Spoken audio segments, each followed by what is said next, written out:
একজন চা বিক্রেতা যদি একটি দেশের প্রাইম মিনিস্টার হতে পারে তাহলে আমি কেন পারবো না? একটা মানুষ কোনো ডিগ্রি ছাড়াই শুধুমাত্র পেট্রোল পাম্পে কাজ করে যদি বেস্ট বিজনেসম্যান এবং বিশ্বের সেরা ধনীদের মধ্যে একজন হতে পারে তাহলে আমি কেন পারবো না?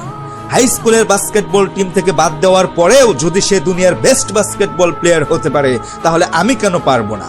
এই বিখ্যাত মানুষগুলি কলেজ ড্রপ আউট করার পর যদি নিজের কোম্পানিতে কলেজের টপারদের হায়ার করতে পারে তাহলে আমি কেন পারবো না?